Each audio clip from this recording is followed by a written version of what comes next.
Hello, everyone, and welcome to another episode here, a spoiler review episode here for Loki, episode 5 from the Geek Buddies! Hey, I like it. We got there. I respect it. Wow. Yeah, we got it. We got there. We adjusted the audio, adjusted the camera. Everybody's cool, but we couldn't quite get the Geek Buddies thing worked out ahead of time. So I think we just did it impromptu, and it was great. So thank you so much for joining us here. We're going to have a lot of fun breaking down episode 5. We're one episode away from the end of Loki, which is, I mean, I'm getting tears thinking about it. I had such a great time watching these last 2 episodes, and I can't wait to dive into it with these wonderful people. And let's introduce ourselves. I am the Outlaw John Rocha, one of the writers and producers here on the Geek Buddies, but also on the Outlaw Nation. Michael. I am Michael Vogel. I'm a writer and producer of animated TV shows and movies. And joining us every week, as she has for this run, Emma Fyffe. How are you? How are things? You know, things are great because remember on the last episode, I said something about how we needed Frog Thor to show up. And I think I jokingly said he was going to show up in this episode. And it turns out it was not a joke. You were right on it. It was completely correct. Absolutely. And sitting in for our brother, Shannon McCluggett, we are very, very happy to have her back as people loved her on our Loki review last week. The great Laura Kelly. How are you, Laura? I'm doing amazing. Thank you so much for having me back. It's another hot day here in Chicago, so I'm looking forward to getting through this and getting back into the air conditioning. I feel you. All right. What we usually do is break this episode down. We'll do some spoiler. We're going to spoil the whole thing from top to bottom. So if you haven't seen the episode, go back and watch the episode, come back, hit play, and then continue watching our show. I'll give you one more spoiler warning before we jump into it. Let's go around the horn and see what people thought about this episode overall before we jump into it, specifically scene by scene. Michael Vogel, what was your feeling about episode 5? Episode 4 was so great. Episode 5 really brought literally the cloud thunder. So what did you think about this episode? It's fucking great. Okay. It was just fucking great. What was great. Last week was great because so much plot happened. Like last week was we are rolling out all the plot. And really, when you break it, like this was a jam-packed episode, but plot-wise, not a ton happened. And actually, what was great about it was that they got so much plot out of the way last week in an amazing episode that like really did a ton of awesome stuff. That this week, it was pretty straightforward from A to B to C where they got to, but it gave them so much time for character, so much time for fun, and so much time for just paying off a lot of the emotional stuff that they've been building. And it was just such a satisfying episode in so many ways and really set us up for like a kick-ass finale. I remember, when we talked WandaVision, I remember Emma was here, and we kind of got to that the penultimate episode, and we said, they got a lot that they have to accomplish. Like here, I mean, who the fuck knows where this thing is going to go? But they've got up to they're there. They got there. So this last episode, there's going to be a lot of space for exploration. So I think this episode did everything it needed to do and gave us all the Easter eggs and ridiculousness and silliness. And like, it was the most Rick and Morty of the episodes that we've had so far. I was thrilled on every conceivable level. Emma, I think you might take exception a little bit to Michael saying Rick and Morty. We're both Doctor Who fans. This felt, I was banging my head against a wall going, this is Doctor Who. Kate Herron has tricked us all. Oh, this whole series is just like a super excellent serial of Doctor Who. And honestly, the BBC should be looking at Kate Herron to work on Doctor Who because of her work on Loki has been absolutely incredible. She clearly knows how to do those very sort of heartfelt time travel adventures. And again, like we're also dealing again with the fact that Loki is an alien and so much of it is about the human connections that Loki makes. And that was something that was incredibly evident in this episode. I would die for alligator Loki. I'm throwing that out there. I am obsessed with alligator Loki. All the scenes when the Lokis, after they got out of their underground hideout and they were walking around and just little alligator Lokis walking along behind them, I died. It's the greatest thing since Baby Yoda. Speaking of Baby Yoda, somewhere Mike Kalinowski is rolling over in his grave. He's just mad right now that you said that. Yeah, not even about this. He's just mad in general. He's just mad. He's just mad. Laura Kelly, you mentioned Baby Yoda. That's certainly your wheelhouse, but so much about this also exploring. It's called Journey into Mystery. It's exploring so much of these different Lokis. Were you on Loki overload, or were you like, give me even more Lokis? There were so many different personalities. And I do want to give some love to one of my followers, Mike Shea, who said we should all have a sassy ass life that there is an alligator Loki variant of us in some other dimension. What did you think overall in this, Laura? Indeed, we should all be so lucky.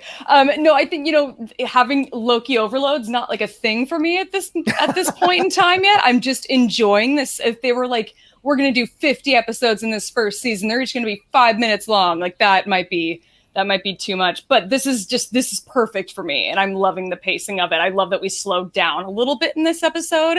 I feel like we spent a lot of time sort of world building in the first 4 episodes and getting to know a lot of those main characters. Now we know all of the main characters. We're established. Now we're just going to throw a couple of curveballs at you with things like Alligator Loki.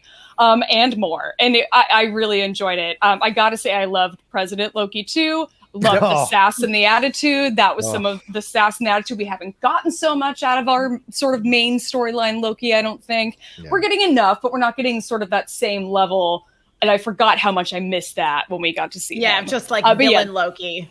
Yeah. Yes, for sure. But I got to say, the tender moments in this episode absolutely did it for me. It was just... I didn't think that last week could be topped, and then it was just like crank that thing up to 11, and it was right there, and I loved it. Absolutely. Couldn't agree with you more. For me, personally speaking, this is the most John Rocha episode of Loki. I just was like, give me all these different Lokis. I have a lot to think about here. Oh, yeah, I remember when I behaved like that. Oh, wow, all of it was so interesting, and seeing the different versions of it, and plus it was like beautiful visuals all throughout this, dropping these little Easter eggs, which we'll talk about as we go along here. But this one, as we said, directed by Kate Herron, but written by Tom Kaufman on this. So Tom Kaufman deserves a shout out for a lot of these conversations that happen throughout this episode. And some of them I may need to have my fellow 3 Loki reviewers here explain them to me, because there was a lot going on that I was trying to figure out as I went along. So we're going to do that now. If you haven't seen the episode, this is your last warning. We're going to spoil the whole damn thing. If you like it being spoiled, then more power to you. It's a free country. Enjoy yourself. But if you haven't, then go see it, come back, hit play, and let's pick it up here. All right, let's start out here. First of all, we open at the TVA. Kate Herron doing a fantastic job to put us in the upside down, in essence. Great technique by director to make things seem like they're essentially upside down at the TVA. We slow pan to the golden elevator, some interesting hourglass design on the doors. Then we go to inside and upstairs. We see the wreckage of what happened in the previous episode there in the lair of the timekeepers. Then we move to that destroyed New York City that we had seen in the post-credit scene from last episode, and we see this massive purple cloud with electricity pulsating throughout it. Loki wants to know where he's at, asking all the other Lokis there. He's told that it's the Void, and that's Alioth, and we're his lunch. Come on, we got to get out of here. Then we move back to Sylvie and Ravona. Remember when we left them last week? Sylvie had that what do you call that thing? That stick. The boomstick on Ravona. That's right. That's it. I don't know. I was like, do they have an actual name? That's what they used to prune people with. All right, the prune stick. I like it. She takes Ravona's temp pad and asks Ravona who is behind the TVA. Ravona claims to be as much in the dark as she is. Gugu Mbatha-Raw throughout this whole episode, or at least this opening part of this episode, is fascinating, and how she's playing this character of Ravona. Certainly a lot more going on that we think here.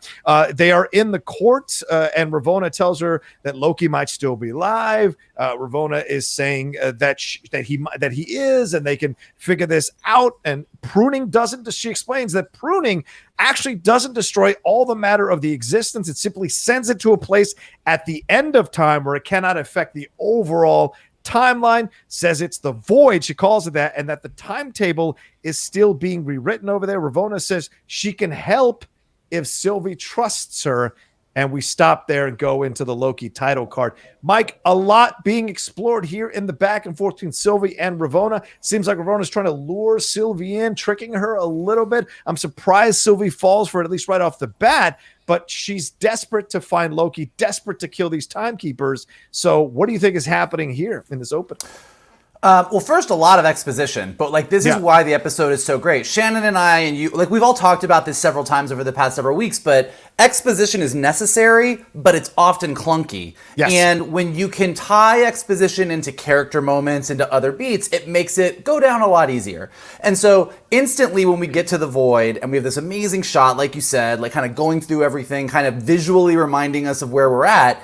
And then you have Loki completely off his game, asking a bunch of questions, and classic Loki is sort of like da-da-da-da-da-da and gives you answers. And then you instantly go over to this Ravona Sylvie scene where, in an effort to not be pruned, Ravona is forced to give up some information.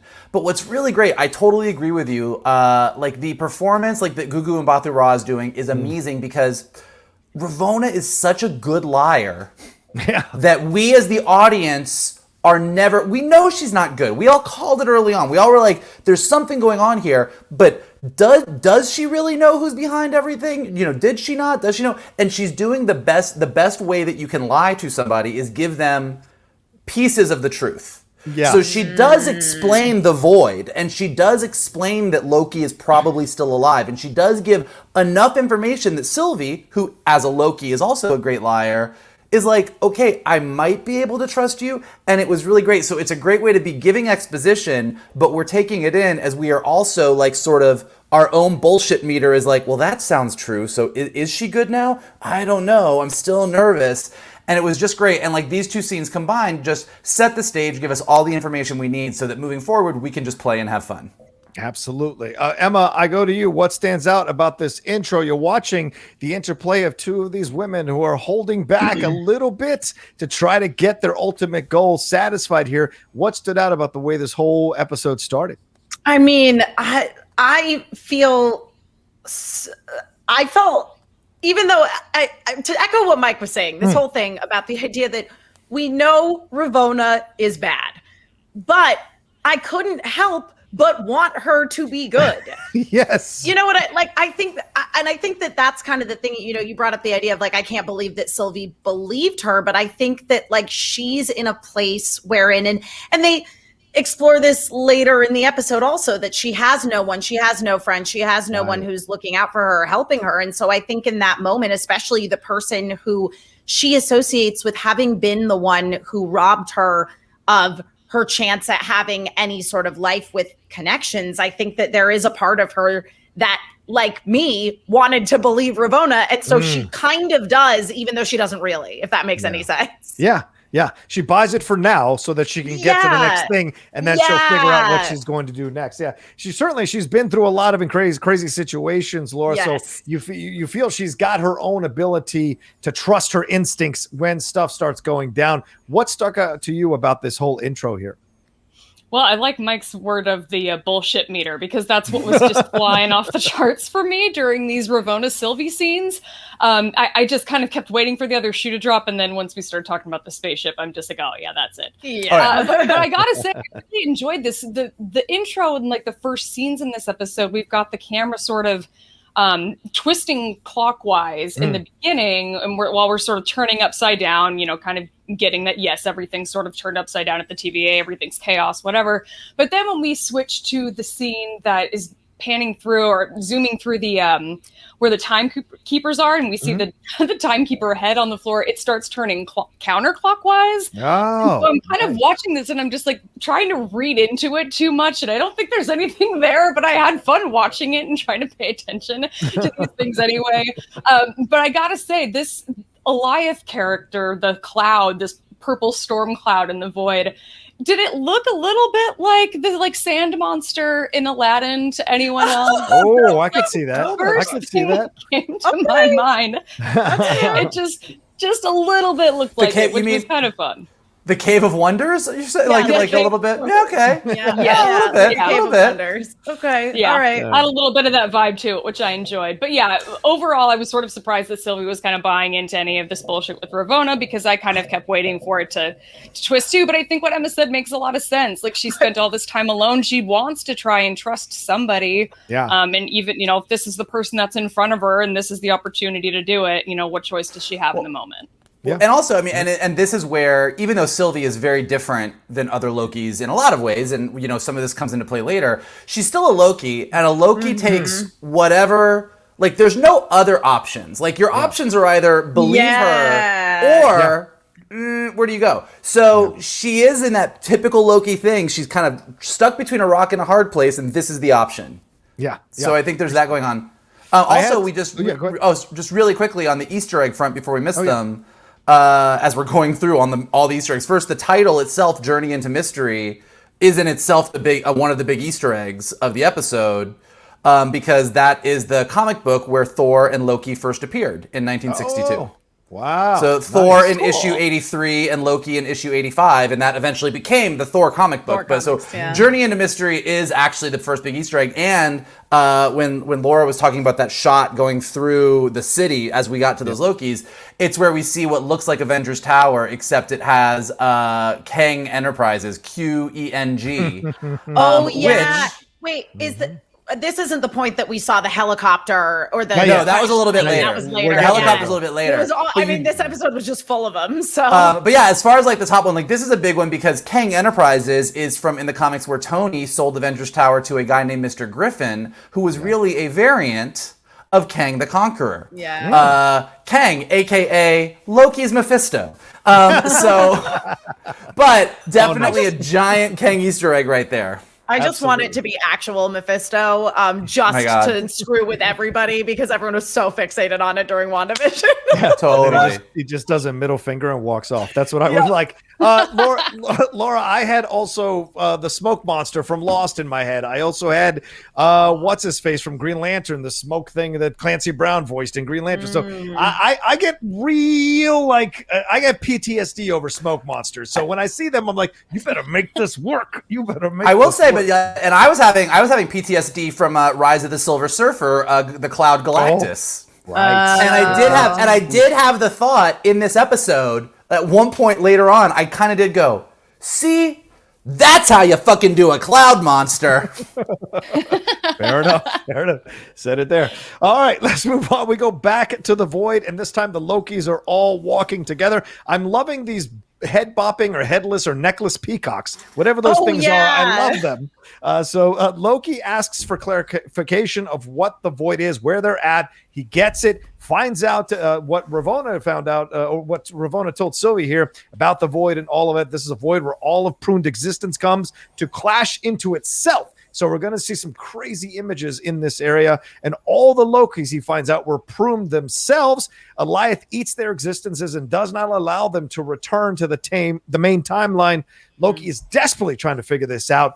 And the music cue here I wrote down is so Doctor Who that, come on now, is what I really wrote. All right, Kid Loki reveals his Nexus event is that he killed Thor. Because Loki is going like, oh, your majesty, what did you do? And he said, yeah, I killed Thor.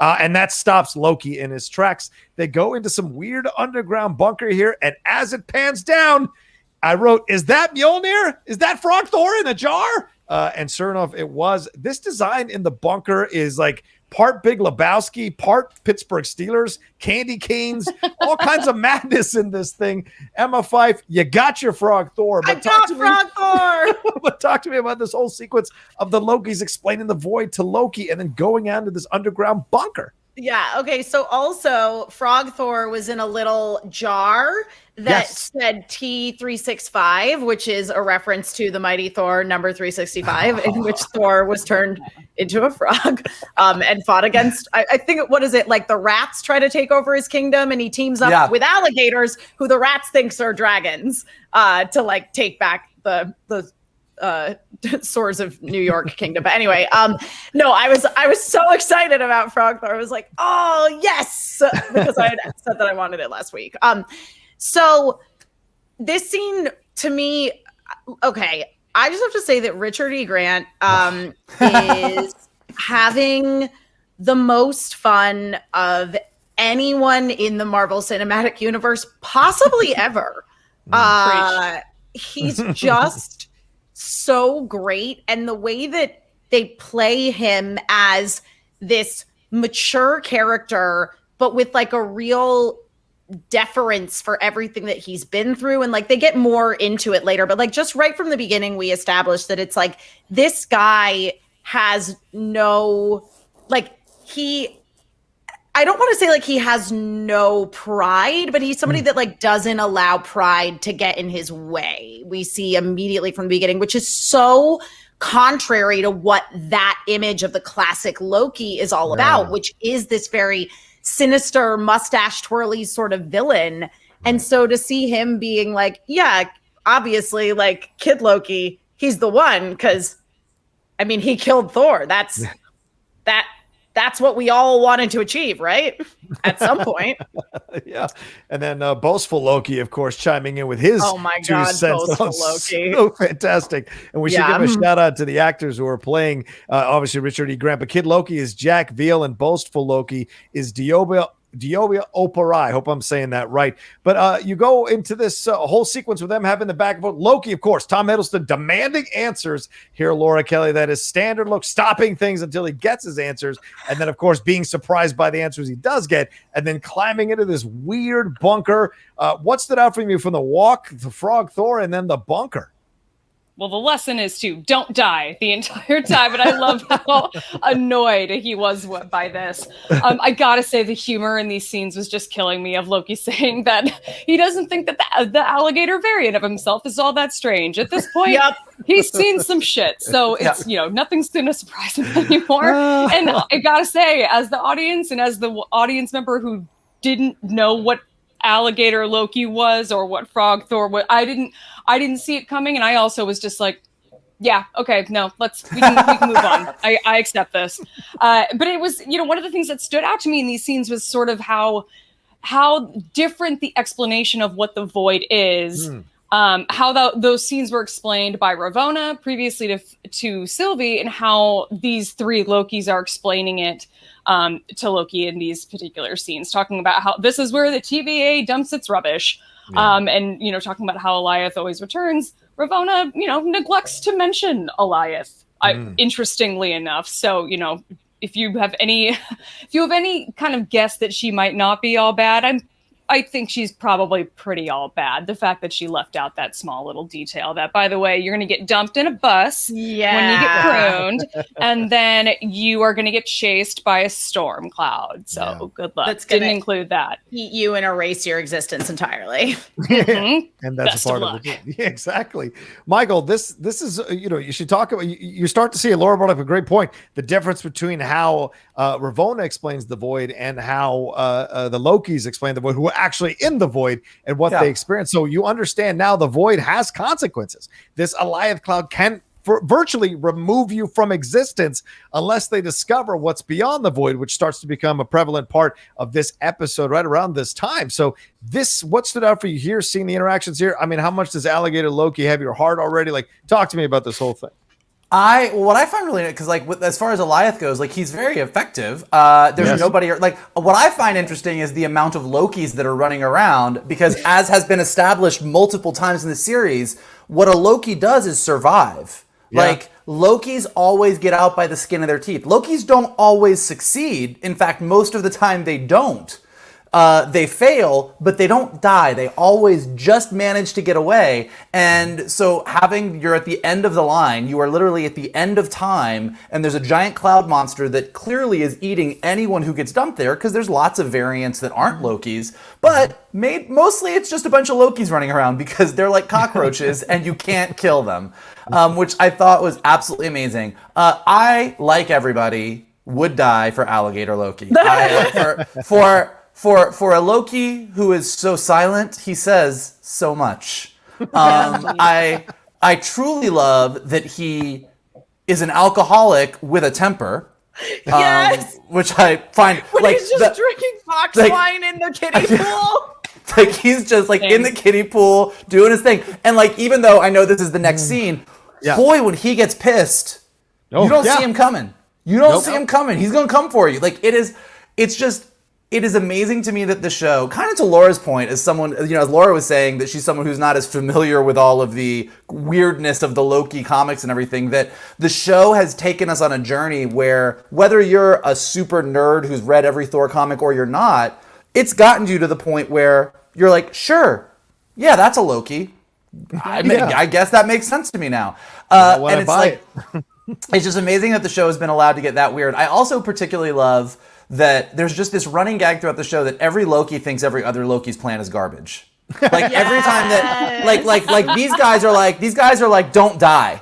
Like that, and Loki's like, don't die is not a plan. That's literally the demand of living. Like that is what not dying is living. Like that's all it is. And they're like, no, that's what we do. And he's like, but what's the plan? And Sylvie, gets there a little bit later, and she did it the same on Lamentis, where she was like, that's your plan? Like that's a horrible plan. Like everyone is dogging on everyone else's plan, and it is delightful.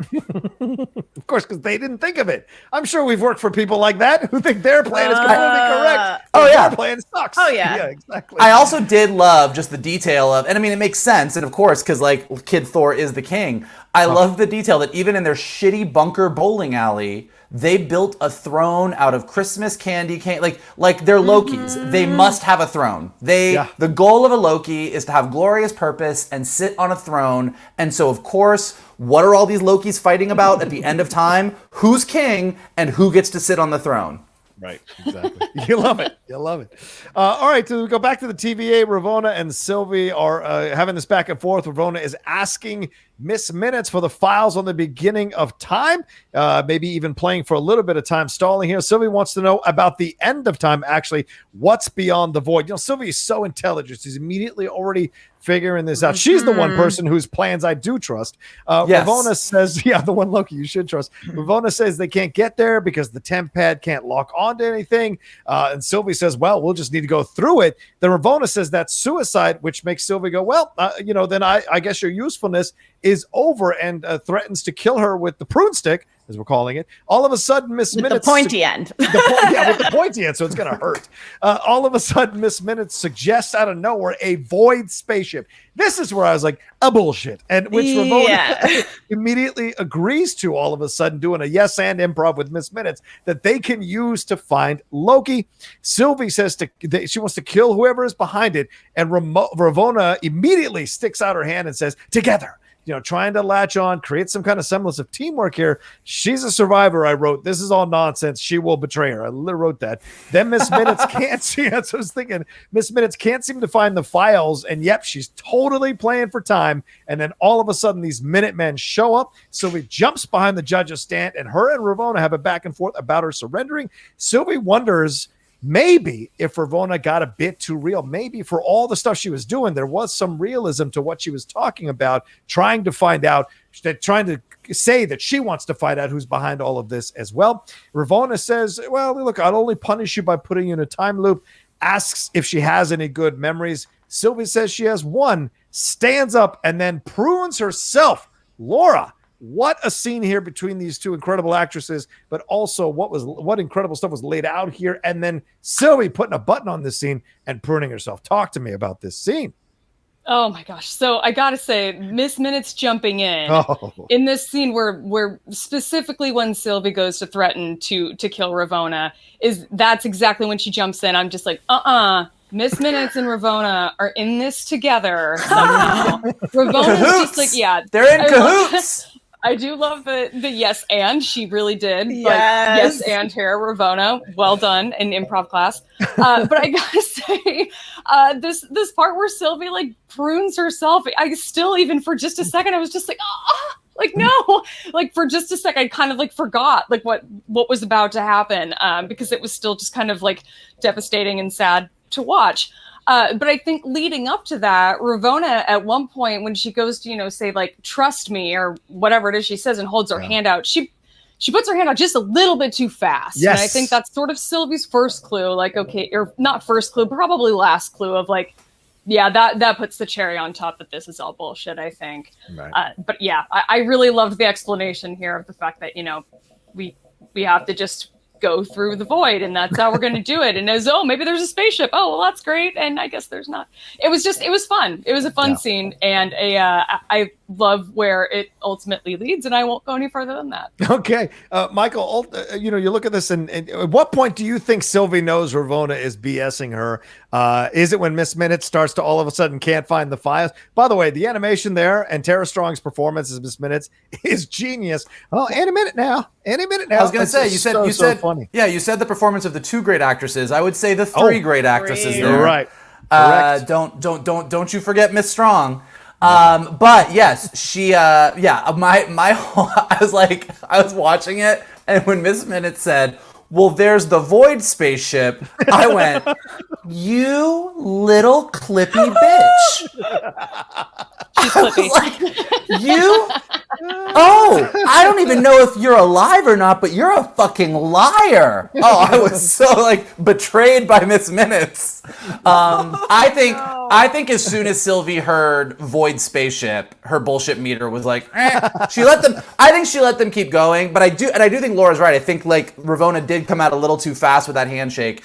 But what I loved about this scene, and again, great exposition for setting us up for where we need to go, but even with the limited information that Ravona has given Sylvie about the Void, with the little bit that she knows, she goes there and extrapolates, well, if I was hiding in apocalypses because they were the end of everything and nothing I did was going to cause a Nexus event, and this is the end of time, this is the ultimate apocalypse. Nothing anybody does would matter. This is the ultimate hiding space. This is the place. We found the place. And I think that might, and we'll find out next week exactly how much Ravona really knows, but I think that is something Ravona didn't know either. I think that whatever Ravona, I think that was new information for her as well. And I think that was really interesting. I could be totally wrong on that, but it was really interesting and just great that Sylvie put 2 and 2 together. And then just, as far as this whole series is really just about, depending on how you want to look at it, connection or self-love. Self-love because they're all fucking Lokis, so it's really just loving yourself. But it's also about connection, and this is the thing that none of the Lokis in all of history in every variant have. And so the fact that when Ravona says, do you have one good memory? And she says, yeah, one. And she's thinking about sitting on Lamentis with Loki. That is I have one good memory. Oh, I'm going to go. I think Loki's probably at this void too. Prune myself. And I thought that was just such a beautiful, it was it was getting the plot forward. It was getting everywhere we needed to go, but it was also a beautiful character moment. Yeah, Emma, are we building a friendship here? A friendship to last all time? This is something Ravona said to Mobius, right? Our friendship is an unusual kind of friendship. It's not a friendship but this is the actual unusual friendship. This is the friendship that actually really matters between Sylvie and Loki. And I don't know if it's more than that, and nor does it have to be. It's great that you see this affection for each other. What about all of this sequence here with her and Ravona here? And at what point did you sense Ravona was full of shit? Okay. I played too many Final Fantasy games. So I believed the time ship thing for a second because I was like, oh yeah, naturally, the time ship. That's awesome. That is awesome. They all have a freaking ship that is the solution to your problems. It's always okay, well, we got to go steal the airship so we can get to the thing. So I truly believed it for a second. And then when Miss Minutes was having a hard time locating the files, I think that was when I kind of saw Sylvie piecing it together, and I was in the exact same headspace of her of damn it, they're stalling for time. They're stalling for time. There's about to be an ambush here. But I will say again, I think that there is that thing I was saying earlier, echoing this idea of Sylvie being somebody that is starting to, she's experienced through Loki, another version of herself, somebody showing genuine compassion for her. I mean, he asked her in the last episode when they were reunited before they went in to see the Timekeepers after they'd been separated, are you all right? And I think that is probably one of the first times she's ever had anybody that cared whether or not she was all right. And so I think that, again, that is something that she is grasping for. And so to then have that moment of her saying, "Oh, I have one good memory," standing up and then like stabbing herself with the pruning end of the pruning rod. It was so cool to me. I was like, "Oh yeah, like she's going for it." And and again, like this is somebody who you're seeing her interactions with Tom Hiddleston Loki rubbing off on her, because she is somebody that is normally a let's plan, let's plot. With Ravona, she was moving towards having a real well thought out sort of Sylvie plan. And then she just had to live in the moment and do what needed to be done. And she did. Yeah. All right, let's move on from there. We'll go back to the underground bunker of the Lokis. Boastful Loki is claiming that he killed Captain America and Iron Man and got the Infinity Stones, and then Alligator Loki calls him out, saying that he's a liar. By the way, wait, time out. I just love that we are living in a world where you just said that sentence and it made sense. Boastful Thor said he got the Infinity Stones, but Alligator Loki called him, or Boastful Loki, and then Alligator Loki called him out. Best sentence ever.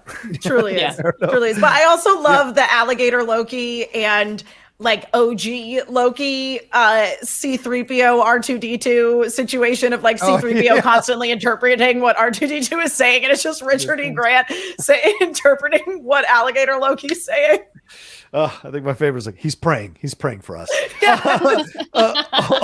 Old Loki, Richard E. Grant, talks about Thanos and the uselessness of their blades. This is a great meta moment where these Lokis are talking about something they all have in their, no matter what timeline they're in, they have these blades, and he's ruminating about the uselessness of them. And now I wrote this, I now want to see all their Thors. I would like to see their Thors in their timelines.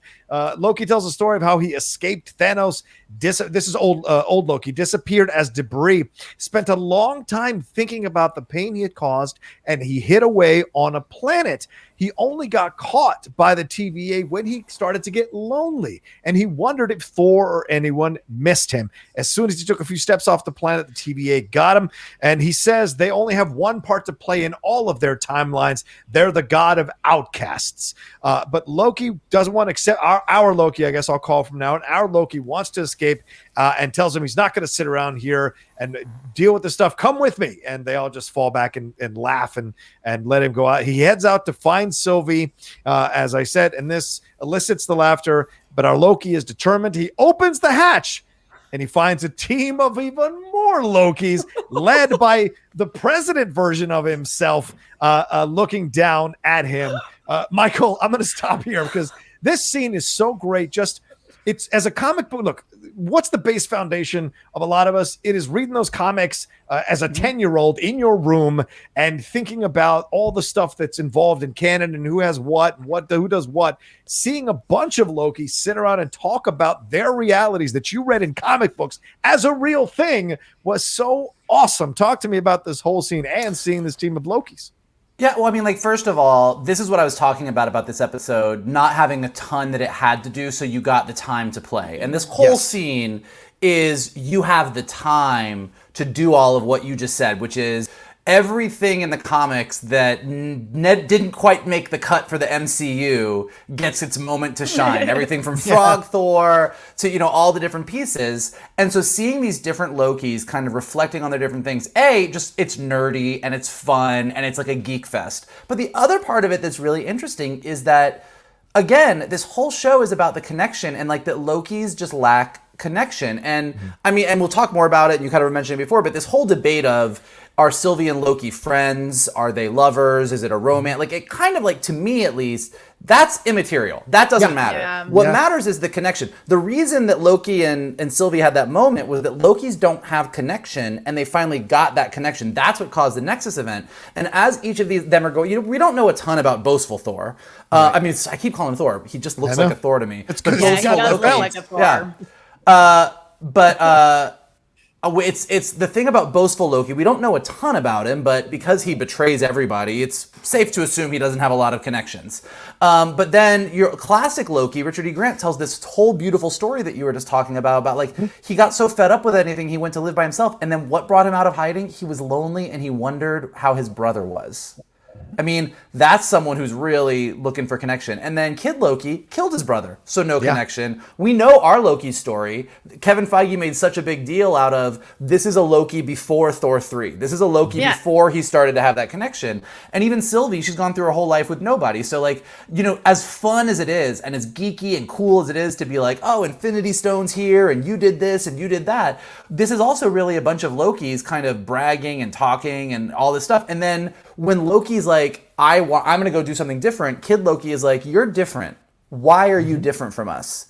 And he just talks about Sylvie for like 5 minutes. He's like, I met a woman version of us. She's amazing. She's smart. She's this. And that's and so, yeah, they all laugh at him and they're like, you're a dumbass. That's not going to work. But you're automatic. Like they lay it out right there. Like, why are you different? Oh, you had connection. And it's just a beautiful, beautiful scene. Like, and it's amazing to me that they can have something that's so weird, so geeky, so Easter eggy, so funny, and also like, oh, this is exactly what the show is about, which was awesome. Yeah, absolutely. Emma, I mean, there's so much here in how they react to a female Loki in this whole situation. Even though they've got their own stories, they're just like, it's ridiculous this is going to work. But he's able to get out of that bunker, and just as he's about to, he's met by all these Loki. So you tell me, what did you take away from this scene? Well, I don't think there's anything I can say that Mike hasn't hit upon, which is, again, like really establishing that theme of connection and how that is the thing that Lokis are lacking. And we see that you have in old Loki and in alligator Loki and Kid Loki, these three people who, and an alligator. The alligator's a person, as far as I'm concerned. You know, the alligator's family. But it is so important to establish at this point this idea of longing for connection that we don't see in Boastful Loki as it applies to how things go down at the end of the episode.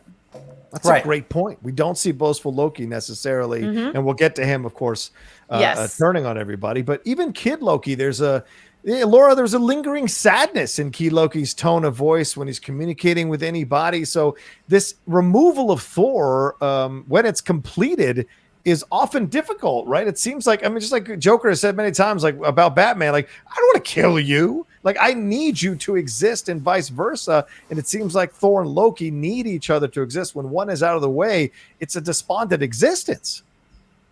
Yeah, that's a really good point. It's a really sad thought, I think. Yeah. But I love that sort of has put this kid on a pedestal and made him king of nowhere, wherever they are, the void. I got to take a step back, though, from all of this, because I think you guys made great points. But there's a couple of really funny moments in these scenes that I just could not get past. For one, they linger on that Roxy exceptional Pinot Noir box of wine like a little too long. They do. To the point where I'm just like, what am I supposed to get out of this? Like, I remember at the store before, I don't know.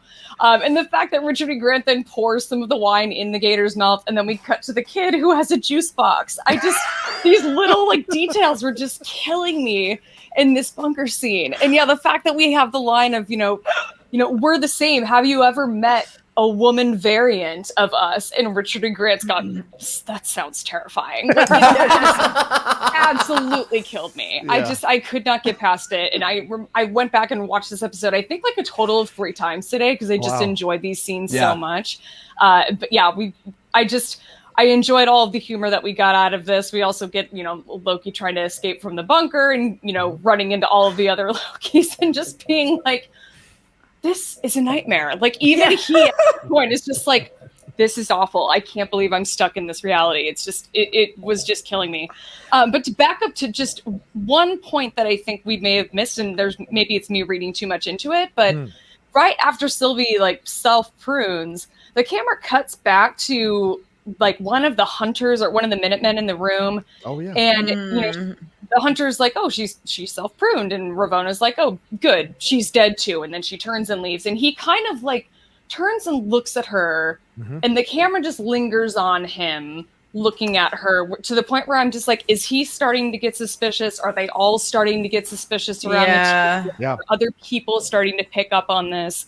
and it's just going to get more chaotic there, I think, the more times we cut back to it. So I'll be curious to see if that starts to maybe play out in the finale a little bit. I think that's definitely what that was. That's a really good point. I didn't think about that, but I agree. That's Hunter D90, and you're right, Laura. The last 3 episodes, he's had these like little extra seconds in scenes where he's shown a little bit of a harder edge than any of the hunters or even Ravona about the situation. So that could come into play here as we go into the finale next week. And of course, the Roxy one is a callback to Roxy Cart, right? Roxy Cart, where they were at there. So yeah, but the lingering is interesting too, which is a callback to Roxxon, which is exactly. Which is aside from Oscorp, the other bad corporation in the Marvel universe. Yes, wheels within wheels, featured prominently in Agent Carter. Yes, yeah. And Cloak and Dagger, I believe. Ooh, yes. I like that. All right, Sylvie wakes up in the back of the bus in the void. The Alioth, the alien. How do you say it? Alioth? How do you guys say it? How are you guys saying it? Like Goliath. That's it. The Alioth shows up and tries. By the way, the Alioth is from the comics. That was a rival of Kang the Conqueror in the comics. So that's not out of the realm of possibility here. The Alioth shows up and tries to kill her.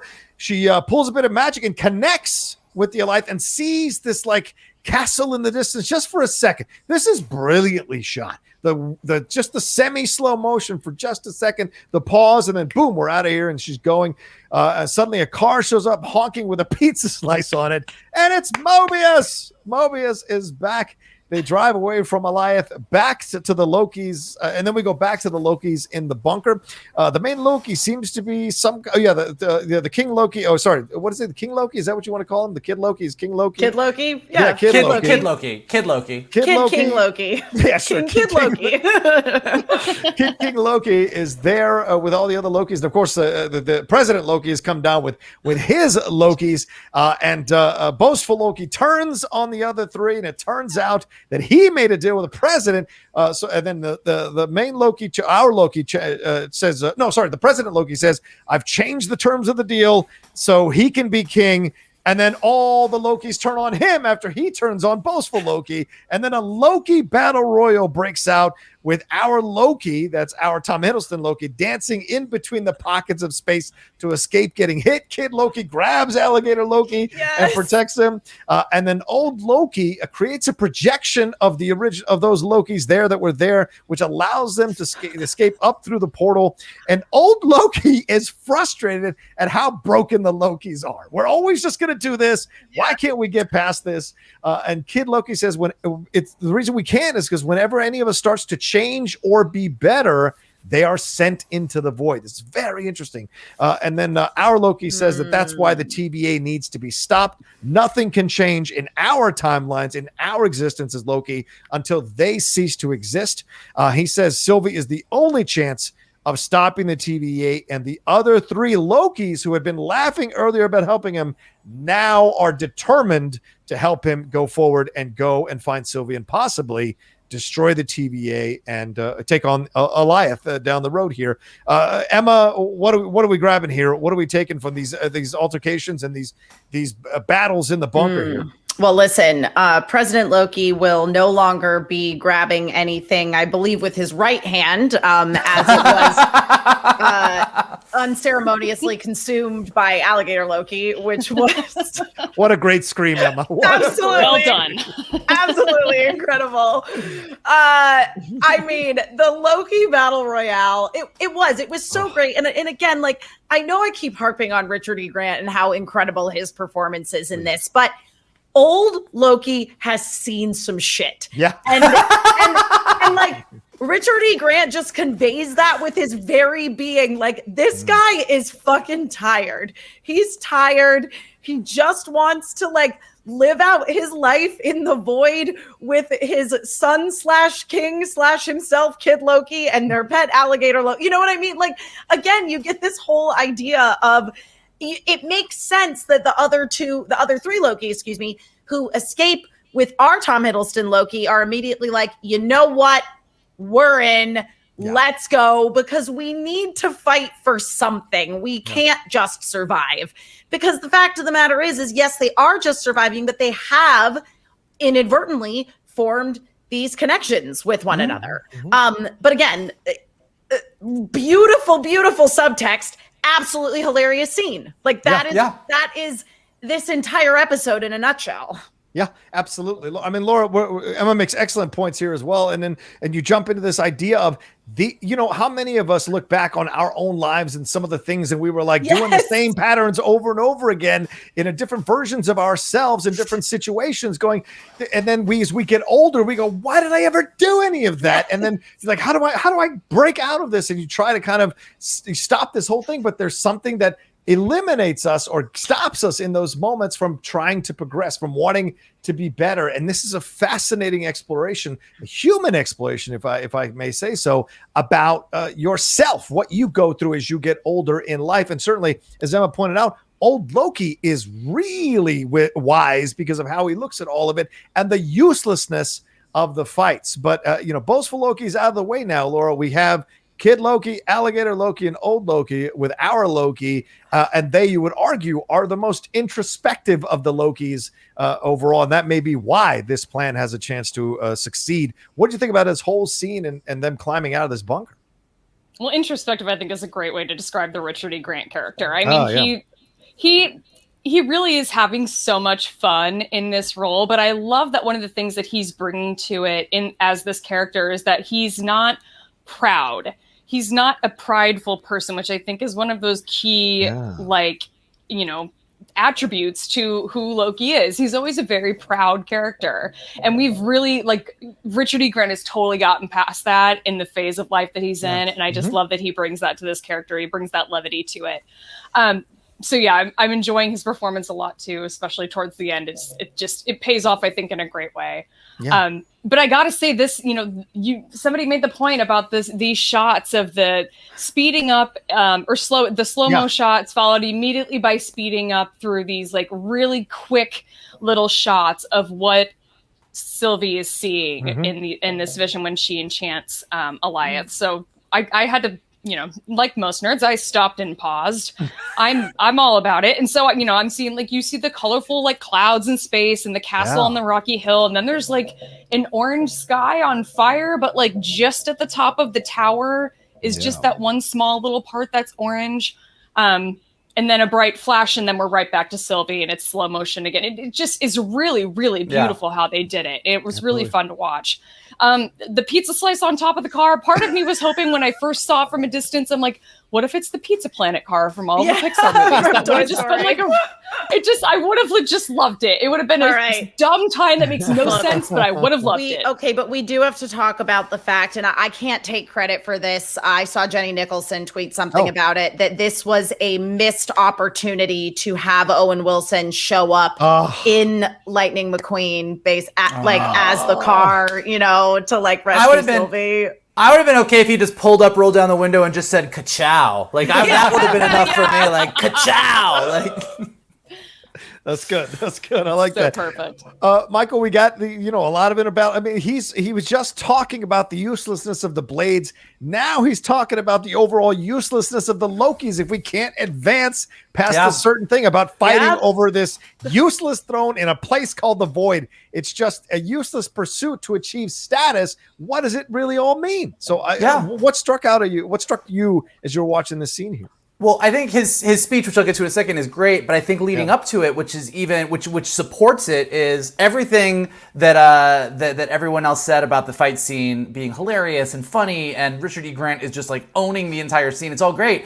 My favorite part of the scene was our Loki standing to the side, watching this triple betrayal go down with just a look of embarrassed horror on his face. Yes. You want to talk about some immersive therapy. Let's put you in a room with a bunch of people that do the shit that you've been doing your entire life, and you watch it just go to complete shit, and you're just like, oh fuck, I have been doing this. Is this what is this what I look like? Is that what I sound like? Oh God. He just looked so horrified, and it was so great. And then they all get out of there, and Richard E. Grant, it's also just, I need to say, the fact that Richard E. Grant is giving these awesome speeches and this amazing performance while dressed in that awful OG Loki outfit that doesn't fit right. Like he looks like the meth addict at the Ren Fair. Like it's just like but then he's saying all this amazing stuff. But yeah, I mean, and this really does sum up like this is what our Loki's journey is. But he's like, look, it's a play on what Mobius said to Loki in the first episode. It's we lie and we cheat, we cut the throats of every person who trusts us, and for what? Power, glorious purpose. We cannot change. We're broken. Every version of us forever. And again, this is like we're saying about every scene in this episode. It's a man in a yellow and green, ill-fitting jumpsuit with giant horns on his head, giving this Shakespearean reflection on his existence. And then the other part that's great is like so when Loki kind of lays out the plan, Sylvie's the one, they say they're on board. I was talking to my brother about this, like we've only met classic old Loki in this episode, and he has an amazing arc. And so when you're a writer, you kind of go back and like the second time I'm watching it, I'm like, all right, so like why did this work so well? And he has a line like when Kid Loki is like, all right, I'm in. He's very clear. Classic Loki has a very clear line. He goes, "We'll get you to Alioth, but that's it." And it's a simple line, but this lays out to you as the audience, like this is where he's at. And then there's a scene with Mobius and then the scene, but it's like to watch them build this little mini arc with just a few lines with him where you're like, oh, this is super satisfying. And this was the first one. You're like, okay, he's going to get them there, but then he's out because he's not going to help them beyond that because he's going to self-preserve like all Lokis do. Right. So I think that was important as we get to where he ends up. Absolutely. Two things to note. The reason we keep calling Loki President Loki is because that's what that character was in the comics, and it was a bit of a commentary on politics when it had his run in the comics as well. Yeah, go ahead, Mike. I think it was a 4-issue comic called Vote Loki that came out leading up to the 2016 election, and that the way that Loki is dressed is what President Loki was dressed like. And for those of you, especially Laura, who are Star Wars fans, if this removal of the right hand of President Loki, Feige has said numerous times how he's had that happen as an homage to Star Wars. So when you see it happening, that's a little bit of that was there for sure. All right, let's keep going into the next. Does that then suggest that the removal of Luke's hand was an homage to Captain Hook? Because Captain Hook literally had his hand eaten by a crocodile, which I'm gonna say when Alligator Loki when Alligator Loki jumped up on his hand, I was like, well, this is some Never Neverland bullshit right here. All comes back around to Disney every time. Always, every time. Just need to hear that clock. All right, Mobius and Sylvie are having a discussion in the quote unquote Pizza Planet car of the veracity of the TVA, and arguing. This is really great.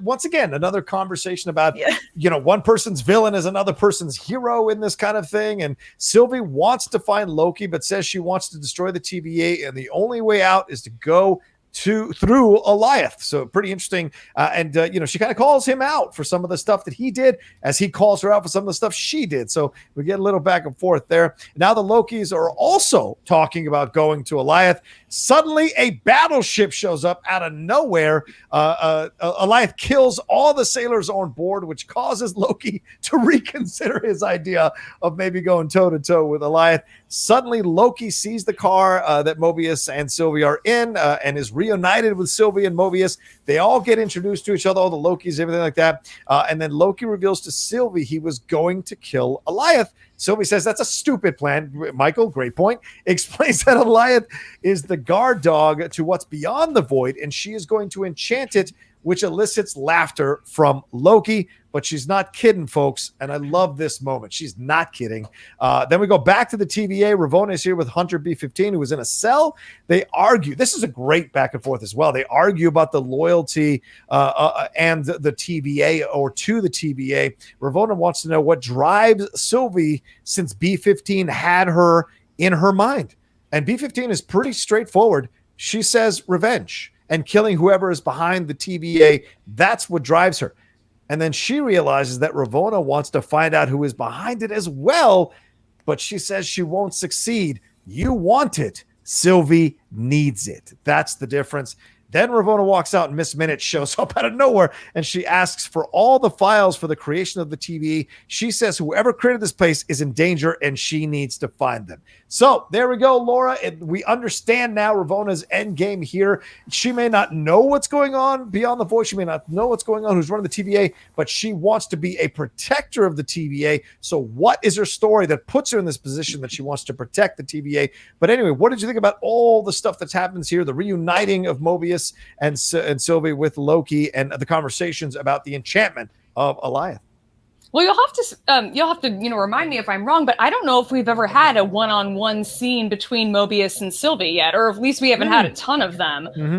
So I really enjoyed this interaction between the two of them and how it was a fairly quick resolution. I mean, you made the point of they're kind of going back and forth a little bit, but eventually it ends with Mobius sort of being like, yeah, we did hunt you like a dog. Like, I'm sincerely sorry about that. And I really appreciated that. It was kind of a humorous moment, but it was just a great, efficient interaction to sort of bring all of these three characters that I've sort of come to think of as the trio of the show all together. I appreciated that. I do have to say we're talking about how we have these tender moments between these characters in episode 4 and in this episode as well. One of them that I totally just didn't understand why this happened, but when Loki sees Sylvie get out of the car, he runs towards her, and just as he reaches her, he stops and just stands in front of her, and I'm just like, why aren't you grabbing her and hugging her? I don't understand. And she's just like, he doesn't know how to do that. He doesn't know how to be a person. No, but he was so close in episode 4. Yep. He was so close. And then he does the same thing with Mobius. He had to sit there and watch Mobius get pruned right in front of him, and he had more emotion than when he's reunited with him here. He doesn't hug either of them, and it just drove me nuts. And I just wanted to be like, oh, you guys are talking about how you don't pays off at the end of the episode, though. It does, but I wanted it here. I wanted it sooner. You could have done something different at the end. It could have paid off in another way. You gotta build that dramatic tension. I wanted it. You guys talked about how you don't care what the connection is between the two of them. I ship it 100%. I'm 100% there. Fair. I ship all three of them together, I think. We should all kiss. I'm not opposed to that either. Yeah. Color me unopposed. But yeah, the fact that we get these, the cute interactions now, but we're back right where we left off between that was your plan. Seriously. I just love how they're building in the humor to this show. They do it so seamlessly and so perfectly, and they had just the perfect cast to execute all of it. Yeah. Really appreciated it. One thing I do want to address about the Ravona B15 scene. Yeah. I think, and I haven't talked much about B15 yet, but maybe you guys have addressed this. I love that they could have taken this character and they could have just made her a sort of they could have just made her the muscle of the show. She could have just been this meathead hunter enforcer of the show, but she's this really complex character that they gave a complex storyline to, and I just love that. Yep. And I love what we got out of her in episode 4, and we weren't really sure where she ended up at the end of that, but now we see from this episode that she's in a cell somewhere. But this conversation that she has with Ravona, I think, was really poignant, and one that I really enjoyed watching. She's smart. She's fucking smart, and it's fun to watch her, I think, kind of play with Ravona a little bit in these scenes. Well, that's why you cast someone like Wunmi Musaka to play the role, so that because she's not going to have a crap ton of screen time, but the screen time she does have has to be layered and complex and have power to the exchanges that she has. And every single time she's appeared in any of the episodes, you have remembered her, remembered the scenes, remembered the exchanges. Same thing with Richard E. Grant. Emma keeps coming back to it, and it's 1,000%. I tweeted it this morning. Richard E. Grant is a god. Just see him. It would normally look terrible on anybody else, but even the shorts don't fit. That's how skinny Richard E. Grant is. But the way he carries that costume, that is such a ridiculous costume, he never loses his nobility, no matter how crazy that costume is. And that's why you cast someone like Richard E. Grant, because he can bring that Shakespearean thing you referenced, Michael, to his performance. So what do you think about this whole scene, brother man, as it went down? Well, first of all, Richard E. Grant reminds me, to your point on that front, it's like Ian McKellen in Cats. Oh my God. Tell you Did right he bring now, the levity to the movie? Wow. Was that his role? I will tell you, Ian McKellen look, cats is only good if you're on a lot of mushrooms. But Ian McKellen. No. Or if you're I've heard. Draft House at a rowdy I've meeting. heard. I'm just telling you, when Ian McKellen gets up there and he's licking a bowl of milk, living his best life, and you're like, I believe it.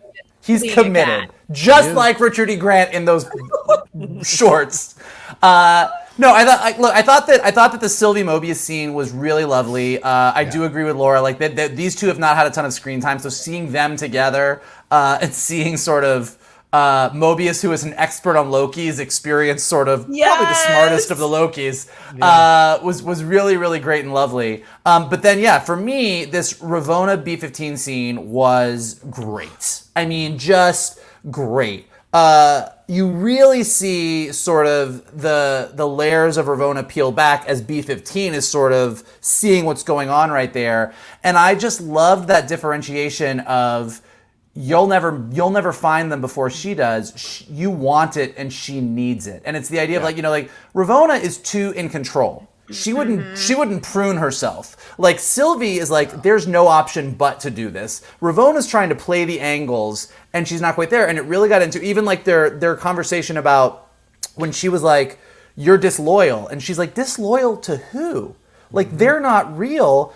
And the fact that for Ravona, stability is more important than the truth. Like she's like, we need to keep things stable. And I wrote down, I was like, truth versus stability is the same as chaos versus order.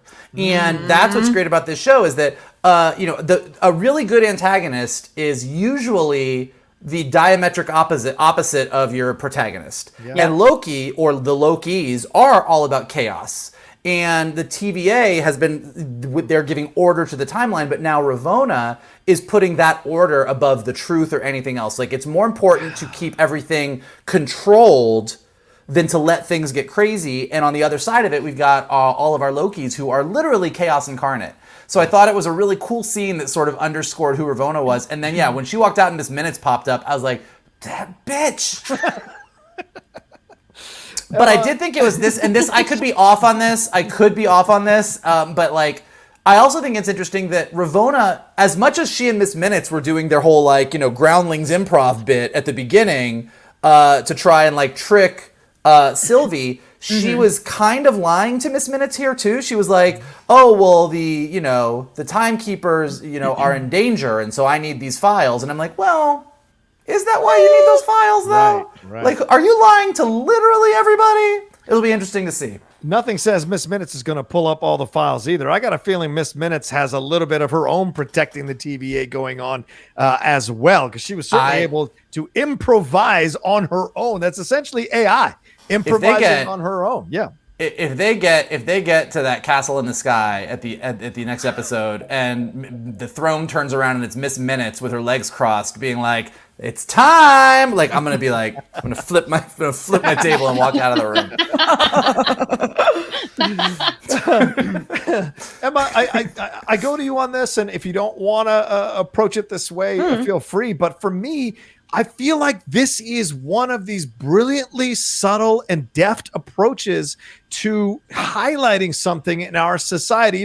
Falcon and Winter Soldier tackled racism right off the bat, right up front, right? WandaVision tackling the power of grief and what that can do.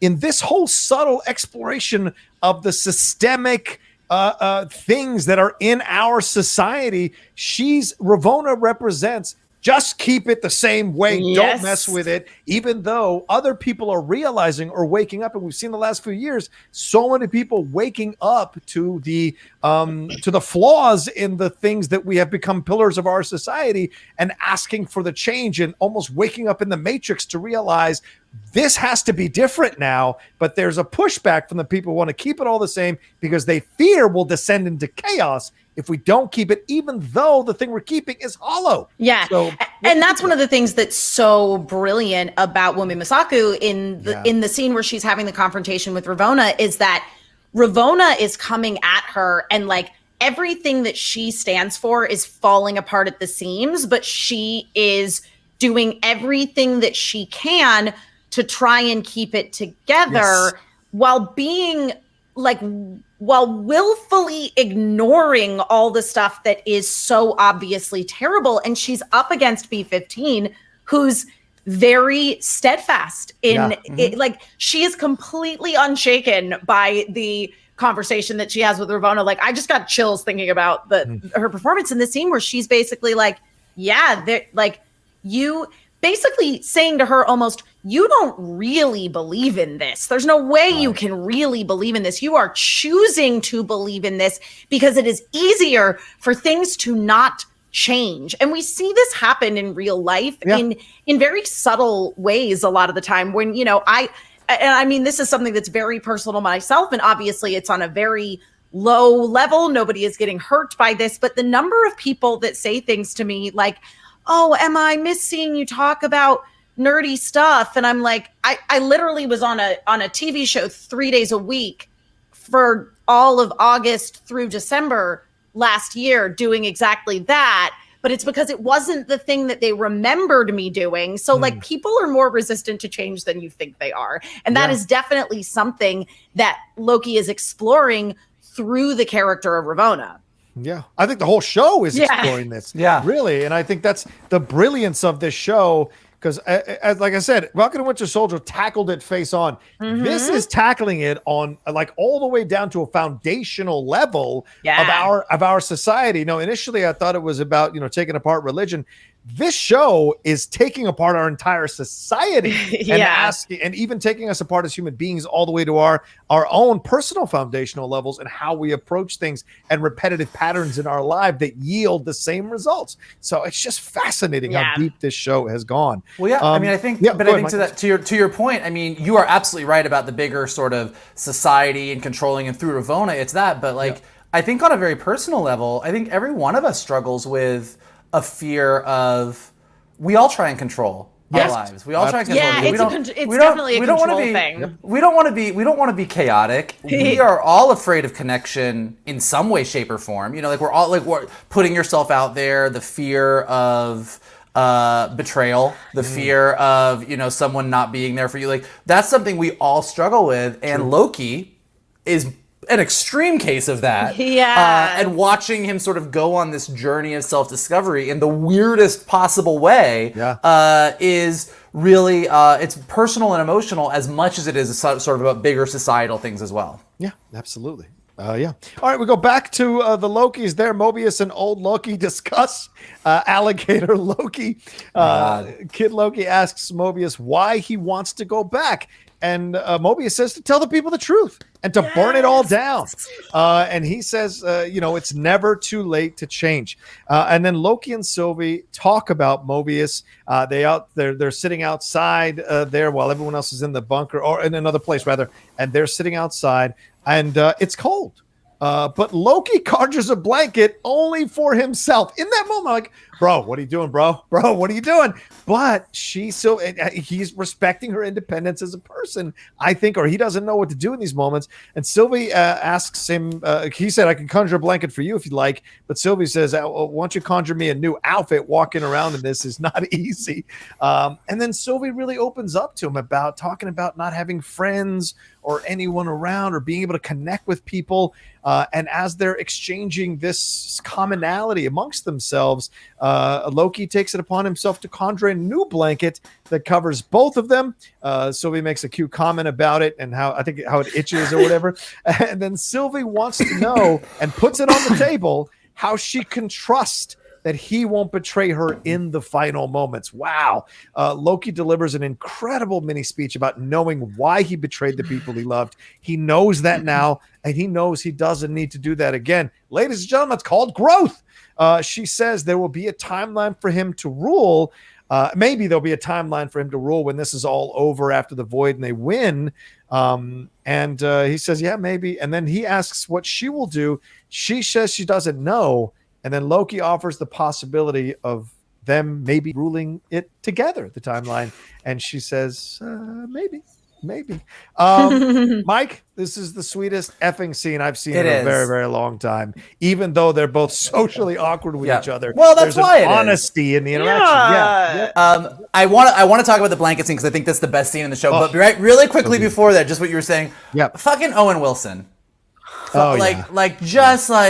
he's like, it's been so many Lokis, but I don't remember an alligator. But, maybe he's just an alligator that's into the long con, but then that makes him more of a Loki because you guys are all about the game within the game, and I respect it. And I was just like, oh my God, Owen Wilson, like, you're so great. And then as far as like it's a fireside chat. He's just chilling Owen Wilsoning. And then on the Richard E. Grant mini arc, I said earlier, he kind of like lays it out. He's like, we'll take you to Alioth, but not any further. And when Mobius says that thing about it's never too late to change to Kid Loki, the camera cuts to classic Loki. And he kind of like Richard E. Grant had like he pays attention to it's never too late to change. Yeah. Which, given like everything that Emma and Laura were saying about, he's just this defeated guy who's seen some shit and is like kind of defeated, like he's over it. And so like him hearing it's never too late to change is a key moment. But then, man, this blanket scene, I mean, God, it's great.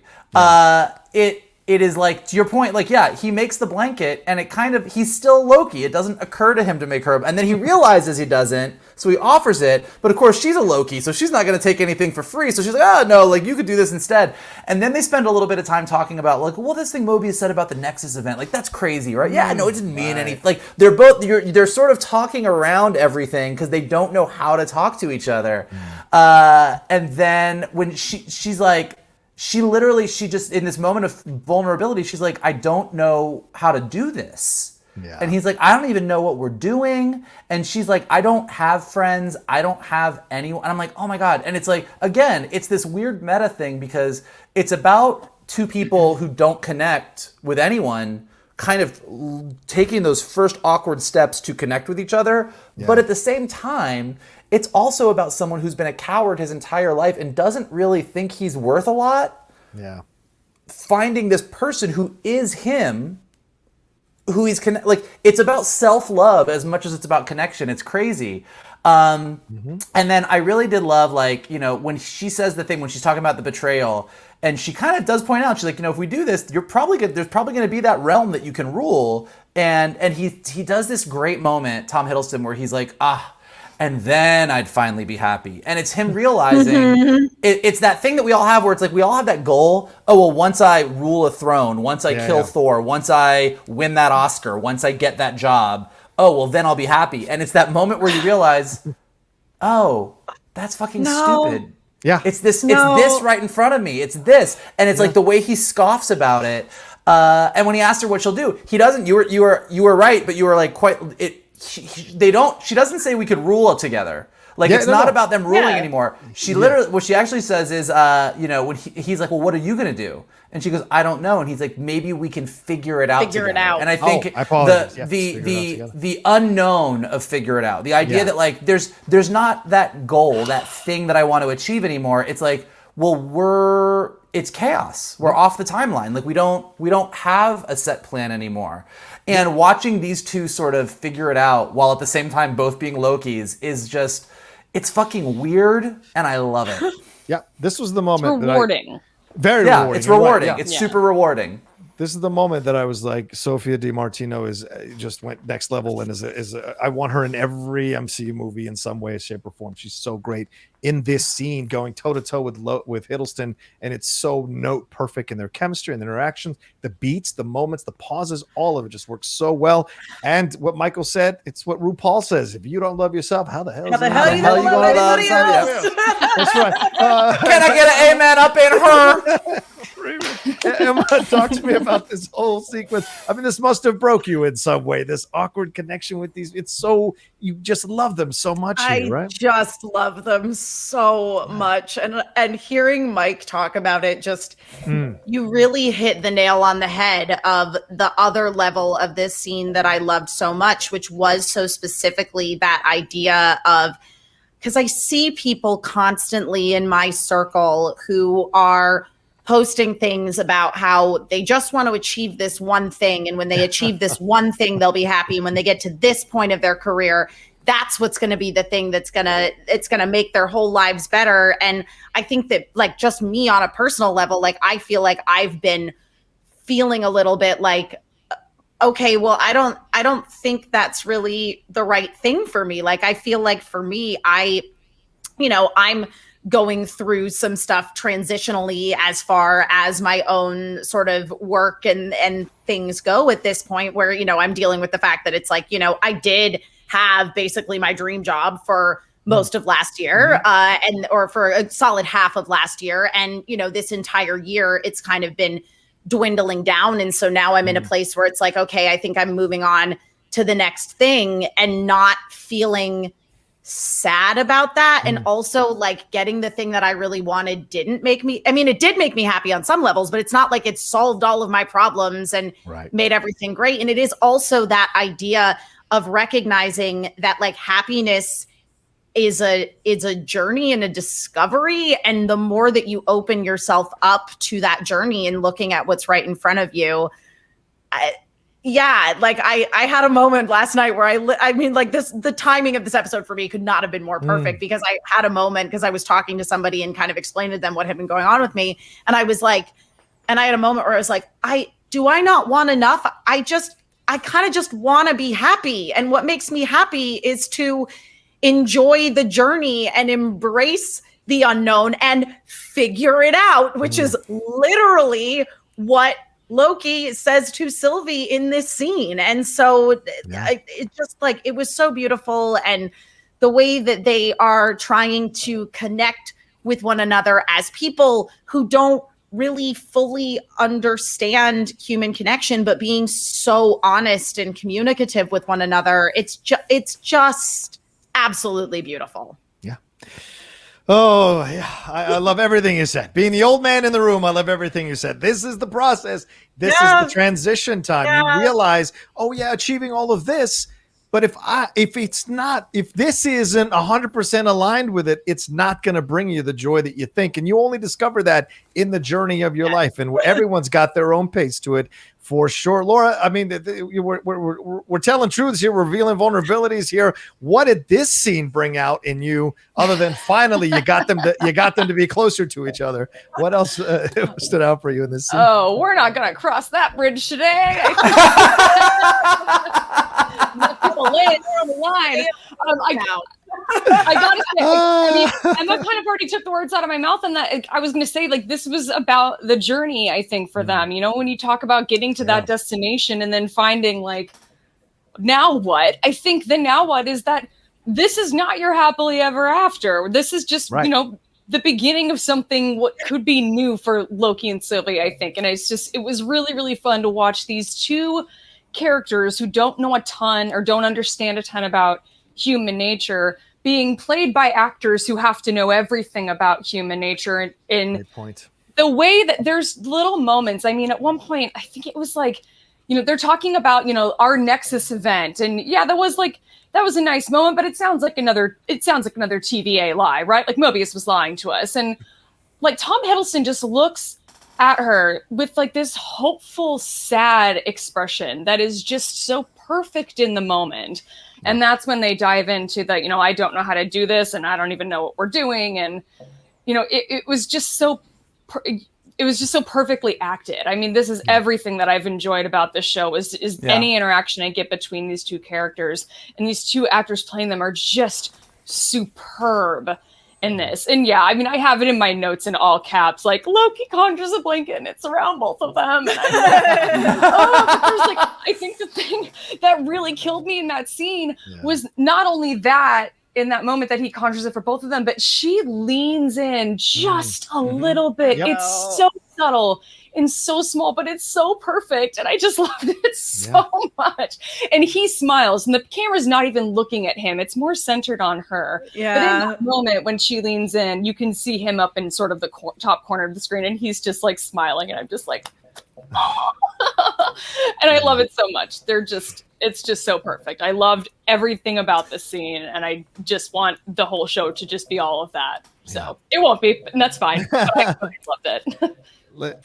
Ladies and gentlemen, 9 years ago, this son of a bitch tried to take over New York. Now we're all in love with this guy. I know. What a I was in journey. love with him then too, actually. So. All Here's right. to journeys. Absolutely. Journeys. All right, let's get to our last sequence here. All the Lokis are on the hillside looking at Alioth as Sylvia reveals that she linked to Alioth earlier, which is what we got to see, the slow motion sequence there when she first got to the void, and she knows how to enchant it. The other Lokis are staying. Kid Loki gives our Loki a small sword. This is a great moment. He says, you're going to need this where you're going. He conjures up a little harness for the sword, does our Loki. And Mobius is going to the TVA through a portal to burn it to the ground. They share a hug, and I stopped here. Says, God damn it, I cried. I stopped the show. I was by myself this morning. My girlfriend was asleep. I was sitting on the couch. I cried for 10 minutes just because I love these two guys so much. Owen Wilson and Tom Hiddleston, their chemistry is so great. You buy it. And so their hug, I was like, oh my God, finally. And he whispers to him, he says to him, you're my favorite. That was beautiful, man. That was beautiful. So it's such a payoff. And now it's Sylvie and Loki. And then when a branch appears, Sylvie says, when a branch appears, Alioth will focus on it and she will enchant it. And here we go. They're standing there. The visuals are incredible in this sequence. He asks, what if they don't have time to wait for a branch? She says they'll have to cause a distraction. And then Loki runs and tries to cause this distraction and challenge Alioth to come get him. Sylvie is trying to enchant it or find the place to enchant it. But old Loki comes along after Richard E. Grant said he was only going to take him to Alioth. Here comes old Loki to create an even bigger distraction. This is something Michael mentioned, how he looked over at this one line. It's never too late to change. This is him acting on it. And what does he build? I don't know about everybody else, but it looked like he built the Emerald City out of Wizard of Oz. Yeah, that's what it looks like to me too. I think it was Asgard. I think it was Asgard, so. but I want it to be the Emerald City. Yeah, that's what I feel looking like. too that I had a lot of thoughts. As soon as Sylvie was like, we're going to pass through the void and like see what's beyond it, it conjured images for me of the Wizard of Oz, of like parting the curtains, and it's just this dude like talking into a speaker. Like, I'm just waiting for that guy leaning out. Well, why didn't you say so? All right, well, that's their distraction. They hold hands, Loki and Sylvie. They hold hands. They are going to enchant it because they are. Loki hesitates. Sylvie says, no, we can do this together because you have the power to do this as well. This brings back that conversation about Frigga earlier in the show, this idea of what he was taught, how he was taught to be a little bit of a sorcerer, what have you. So she encourages them. They're going to enchant it together because they are the same. They begin the enchantment as old Loki uses all of his energy to combat Alioth until it comes for him and sadly takes him out and kills him. God, that broke me. This is how I wrote this. I wrote this because he says, glorious purpose, and it completely consumes him. And I said, this is how I'm going to die. I know it. Sylvie and Loki hold hands even tighter. Is it love or is this the care for each other that allowed them to enchant it? That's what I was thinking. Is it their love? Not necessarily has to be romantic, just their love for each other that gives them the power to do this and enchant Alioth. Alioth opens up. There's a castle on a hill with some universal energy streaming from it with interesting colors that evoke King the Conqueror there.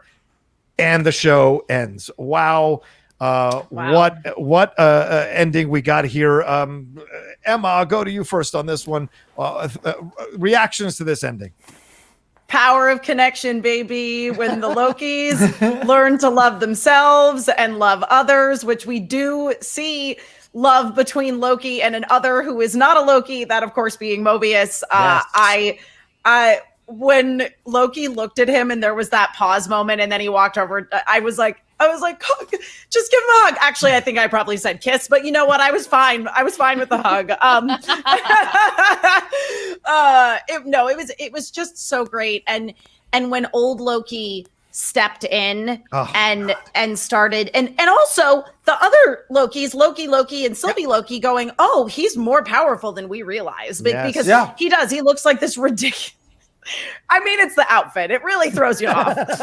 And then to just see him step in and be like, you know what? Like, and the fact that both he and Kid Loki and Alligator Loki all decide to stay because they're like, no, this is our home. And not only do they have a connection to one another, they have a connection to this location. Yeah. And so then to see that all channeled through OG Loki using his magic to really create a distraction, and not the blades, because the blades are freaking useless. Right. Waving the flaming sword turns out not enough.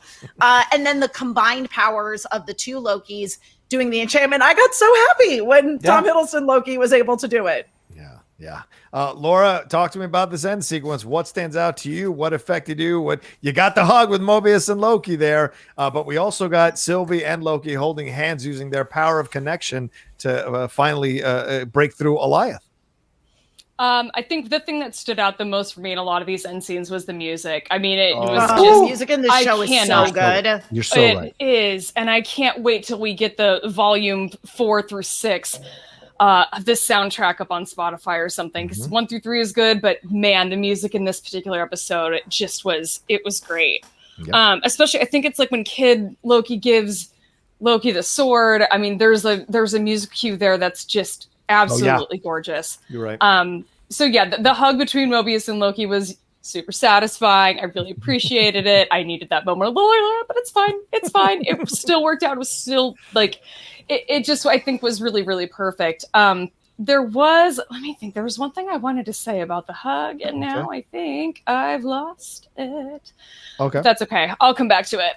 I'm sure I'll think Is that of calling him his favorite? Is that something that, no? Is it, no, I really enjoyed that point too, though. I gotta say though, the handing, oh my God, I wish I could come back to it. It's all right. I'll find it. No worries. We'll just move on. All right. But there's I think a line that Mobius says to Loki where he says, like, you know, it looks like you got looks like you got away in the end. Oh well. And kind of just walks away, and that was really satisfying. Loki, I always do. What will you do back at the TVA? And he says, burn it to the ground. Thanks for the spark. And I just thought that, talk about like perfect writing. It was just a really beautiful, I think, farewell between the two of them. Yeah. Not sure if it's forever. I would love to, maybe there'll be more. We'll see. But if that's all we get this season, on a jet ski. I know. But if that's all we get this season, I think I can still walk away satisfied from that. I agree. But I think conjuring the kingdom of Asgard right out of the ground was just like so awesome to watch. And then upon a rewatch, thinking about what that must have been like for Richard E. Grant standing in front of like a blue screen. Oh my God, like, I thought the same thing. Yes, just like I thought the same thing. And the thing is like Richard E. Grant is just, he is so delightful. I remember when he was first cast in Rise of Skywalker and he put this video out, like so tickled that he got to be in Star Wars. I mean, you just know that he had to have been so delighted doing this in absolutely not caring about how dumb it looked. And I bet it looked really dumb right up against that blue screen. So he was just yucking it up, and it was so perfect. But he does say something, John, you say if you're going to be yelling glorious purpose upon your death, I hope that you also do what Richard E. Grant did in this scene, and that is go out laughing maniacally. Absolutely. Oh my God, the laugh. Glorious purpose. He is laughing like a maniac as he goes out, and that is just perfect. I think that's a laughter of, I figured this out. I'm doing something finally that matters, that is decent for someone else. I'm understanding what this feeling is like to do something for someone else. I've betrayed, lied, cheated, stole, whatever throughout. This is the moment that I've been waiting for. So the character that said that we're all broken that is what he ends on. And it's just a great ending for him. I think it was Michael great. knows me. I'll go out maniacally laughing. He knows I will. Michael. That's absolutely true. Yeah. Oh yeah. No, yeah, that's true. Real quick, all these Easter eggs here, Michael, before we get into that, the living tribunal, we saw the heads up, we saw a helicarrier, we saw the Thanos captor, we saw a copter, we saw Ronan's ship there in the ground as well. We saw so many things throughout this whole thing. There's so much. Right, and I'm then gonna go Kang back to the Conqueror possibly at the end. So please go ahead. Yeah. Well, let's get to So I'll get to Kang. Kang will be my final thought there. But my favorite out of all the Easter eggs, just because like there's a lot. You can go through this, and there's probably stuff that we're going to be seeing for weeks as people like go back through and go through it. The Thanos copter is great because if anyone doesn't know, comics get a little stupid sometime, and in the 70s. if all you know of Thanos is, this big heavy in Infinity War that like destroyed the universe and it's awesome, that's his best end. He did fly around in a helicopter in the 70s, and the fact that that is canon now, like you see the Mad Titan coming in, it's like thump, thump, thump, thump, thump, thump, thump, thump. It's so stupid. You guys hit most of the great moments that were in all of this, but I love one of the things I loved was that Sylvie gives Loki the temp pad before Mobius gets it, and I just love that. Yep. All Loki's trying to do once he gets there is to get out of there. Like, he wants to get back, and she literally hands it to him. She says, here. And the Loki that we know could have been like, sweet, later, boom, bye, left. And he didn't. And I think that was such a great moment to do that, which I thought was super, super beautiful. And then, as far as them being able to do this, like, look, I worked on a show for several years called Friendship is Magic, so I am a firm believer that friendship is magic, and this was 1000% a friendship is magic moment. Like when we were working on My Little Pony, you would get to the end of the season and you'd have this moment where like friendship wins and they all shoot rainbow lasers, and we would always be like, we'd have these meetings and we're like, why does this rainbow laser moment happen? And you didn't need some kind of magical explanation as long as you justified like the friendship moment was so strong. Yeah. And this moment worked 100% on My Little Pony rules, which was Loki's like, I don't know if I can do this. I don't know if I can do this. And she's like, yes, you can. They touch hands. Connection. That's the thing. It's all about the connection. And then she squeezes his hand in that moment of like, I know you've got this. And then he's got it because friendship is magic. And it was powerful and amazing. And then Richard E. Grant, you guys nailed it. Laura, I was right there with you on my second rewatch. I'm like, this motherfucker is on a green screen. And I might be wrong about this, but I think I'm right. Like in the classic Thor comics, Loki, whenever he was doing his powers, had this Loki chaos mischief dude pose, which was sort of like crouched, legs sort of, knees pointed out, hands like whatever, and he's like, aha, I'm Loki, I'll get you, Thor. And like Richard E. Grant, if you go watch that scene as he's like rising Asgard, that is his pose. Like he's doing that stupid Loki pose, and everyone in the world this morning and last night at midnight was like, fuck yeah, man. Yeah. I was like, it cracks me up. I love that detail. That's so cool. Oh, yeah. It really just cracks me up. Yeah. Give that man an Emmy and a Golden Globe. Seriously. And then and like Johnny said, I mean, this is like, look, if you're a writer, that is a character arc in 3 beats. Yes. We will take you to Alioth. We will take you to Alioth, but we won't go any further. You're never too old to change. I changed, and I'm super happy. And like, I think you nailed it like that. When he yells glorious purpose at the end, I wrote down, I was like, glorious purpose has been this thing that Mobius and everybody has made fun of Loki for the entire thing, because your glorious purpose was a throne, to rule over people, to be powerful. And in his final moment, his glorious purpose is a sacrifice for other people. Like that. It's great. Mike, I would argue he's the only Loki that actually achieves glorious purpose in that moment ever, of any Loki ever. That's so far. So far. And then like, look, and then you get to the end and like they do it, they enchant that thing, they open their eyes, the thing opens up, Hogwarts School of Witchcraft and Wizardry is sitting right there, and they're like, let's go see what Professor McGonagall is doing, and they go. And so like, I will say like, I know that when we all watch WandaVision, all we could do is talk about Mephisto. And I know that everyone is like, Kang is the Mephisto, but there are a few key... I don't know that we're going to see Kang in this last episode. We may not, and he may not, and I don't know that he is the big bad behind the TVA. I'm really curious to what you guys think who that person is, but I will say the difference between Kang and... I got in this argument with someone today. The difference between Kang and Mephisto is, we know there's a Kang. Yes. He has Jonathan been Majors. cast. Yes. He is coming. And they are dropping Kang bombs left and right in the show, even more than they did with Mephisto. So I'm not saying that I think that next week they're going to get to Hogwarts and all of a sudden they like turn in and like Kang is going to be standing there. But I do think the fact that Kang is a time-traveling villain who we know is coming, and we are literally about to see them unravel time or whatever is about to happen, I would be surprised if, not that he has to be in it, but whatever happens and whatever they do here ultimately does lead to Kang in some way. Yeah. It's funny. You saw Hogwarts. I saw the castle at the end of Skyfall with James Bond. That's what I saw. So it's very similar to what I saw. That tracks. That tracks for both of us. It really does.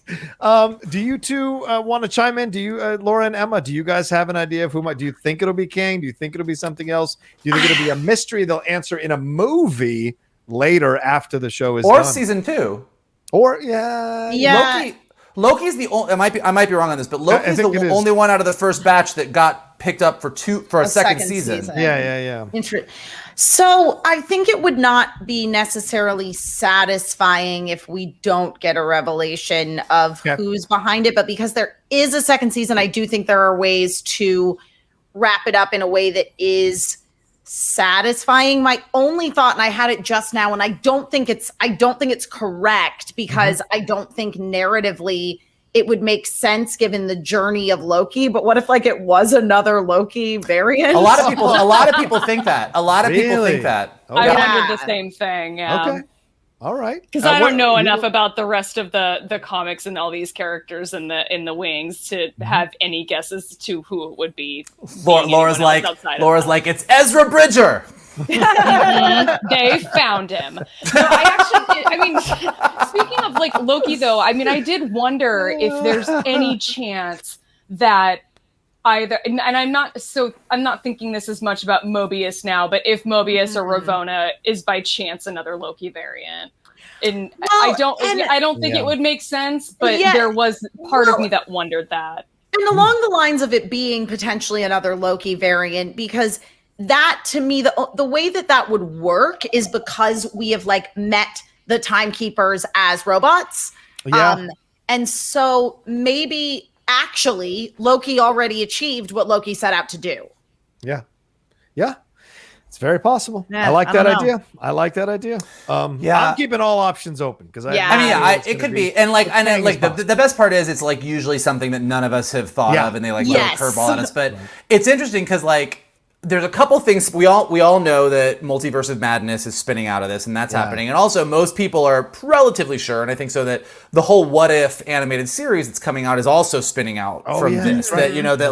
That if whatever they do in this next episode sort of spins out the timelines with nobody to prune them, all of a sudden you have a world where Peggy Carter is Captain America and Marvel Zombies and T'Challa goes into space instead of Peter Quill and all the things that we know we're going to see in What If. So I don't know if we're going to solve it or if we're it's really interesting because for a while I thought it was going to be, the show is about Loki variants and the show is about Loki dealing with himself. So it would make sense that the big bad would actually be Loki, and you get to the end of, it's like Scott Pilgrim. You get to the end and you have to kind of face yourself.